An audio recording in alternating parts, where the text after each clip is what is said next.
Now, before I begin my sermon, I have to ask for your forbearance. I'm going to be throwing a lot of metaphors around today. As Lao Tzu said, the way that can be spoken is not the eternal way. The name that can be named is not the eternal name. To talk about these kinds of things, we need to fall back on metaphor, story, and art.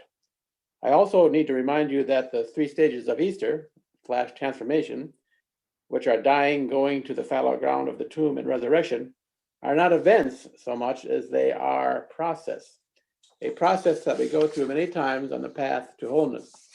Sometimes the process is quite dramatic and may begin with a kind of hitting bottom or a crashing and burning. Crash and burn is the title of this sermon. I'm a poor yard keeper. My grass is mostly too long. My driveway and sidewalks are seldom trimmed. My bushes are a disgrace. I have an old garden hose that I use and then throw in a heat when I'm finished with it. I never coil it neatly for storage. In fact, I don't store it. I just leave it where it falls. When winter comes, it lays under the snow. Not surprisingly, when I pick it up in the spring to wash a car or water a bit of lawn, it is like a nest of petrified snakes, all stiff, tangled, and kinked. Needless to say, it is hard to hook to a water supply, and when I do get the water turned on, it doesn't flow very well at all, at least until I spend some time working the kinks out. This sermon is mostly about working out the kinks. We are a bit like my old garden hose. We can become so tangled and petrified in our ways of perceiving and thinking about the world that the Spirit of life finds it difficult to flow through us. When the Spirit of life does not flow, we are spiritually stopped up. When we are stopped up, we can become depressed, obsessed, and maybe sometimes a little mean and judgmental. When we are like this, we are in need of transformation. Easter is about transformation. For Christians, the symbol of transformation is the cross. For most you use it as a flame that burns in the chalice, the symbol of the fire of life that burns in us and occasionally, when needed, burns us like a refining fire. Most of us, most of the time, go through the process of transformation quietly, changing slowly over the years, shedding our old, kinked up, tangled selves, and becoming more wise, compassionate, and whole. Many of us also have more dramatic and painful chapters of transformation, where one has the feeling that one is being dragged kicking and screaming into the refining fires. This is why I have titled this sermon, Crash and Burn. I am therefore dedicating this sermon to those who have crashed and burned and then risen from the ashes of their old lives, and to the ones who have yet to flame out and crash, and those that are crashing and burning right now. So let's revisit the three themes of Easter, which are good enough names, even if this mostly humanist and pagan congregation, for the three stages of transformation: death, entombment, and rebirth. Let's start with death. In the death phase, it may look like everything is going just swell on the outside. You have a good job, people love you, you have a great spouse or significant other, your star is rising, but on the inside, you are falling to pieces. In my death phase of transformation, I envisioned a pack of wild dogs tearing me apart from the inside. I was filled with anger, fear, and resentment. I might have become a bit of a snapping and snarling wild dog myself. Even though life on the outside looked great, I was coming undone on the inside. My old and largely unconscious ways of seeing the world were simply not working for me. My metaphorical garden hose that connected to the waters of life was severely clogged. I was existing, but not really living. Something had to die. I was born and raised in rural North Dakota in a very conservative, almost reactionary household, where there was a culture of, the damned liberals, blacks, Jews, and Catholics were trying every way they can to ruin the country and make it unlivable for white Protestant people, the people that really made this country. In my early years, I imbibed a steady diet of hate and resentment. Even though he was long dead, we hated Franklin Roosevelt. We hated Hubert Humphrey, Martin Luther King Jr., and that darn Catholic in the White House. We hated Gloria Steinem, lazy Native Americans, and the lying and cheating Mexican ragged laborers who worked in the sugar beet fields on our farm. We hated the people who lived in cities because they did not have realistic perspectives on life. We hated government bureaucrats who delighted in creating rules and regulations that impeded the real contributors to society, which was us. We hated the overpaid labor unionists who were just out to get theirs. And while I am at it, I have on several occasions heard my late father say, maybe Hitler didn't have it all wrong about the Jews. Unfortunately, fearfulness and hatred of the other still runs in the culture in my family. My crashing and burning began at 17, when even though I was underage, my father signed the papers that allowed me to go into the military. There I encountered young men who were blacks, Jews, and liberals.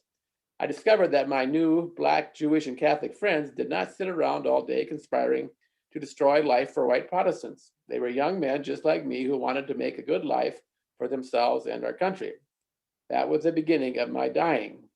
I really needed to die to the deep strains of hate, judgment, and poverty of spirit that were clogging up and obstructing the flow of the spirit of life through me. Discovering that my new friends were just people like me created a huge problem. I had a load of hatred and anger and no one on which to dump it. The only place it could go was back on me. This created enormous pain and anxiety as I turned all that anger onto myself. It also marked my entry into the entombment phase of transformation. The entombment phase is a time of fallowness where one learns to rely on the forces that bring us into existence and stitch together a new way of being. It is a time of confusion that can often have a depressive effect. Two things happen in entombment. The first is that one has the opportunity to process intellectually what is going on within oneself. In my depressive fallow state, I came to realize that I had been using anger, fear, and hatred like a drug to prop myself up psychologically and as a shield to protect me from reality. I was a hate addict and I needed to get sober.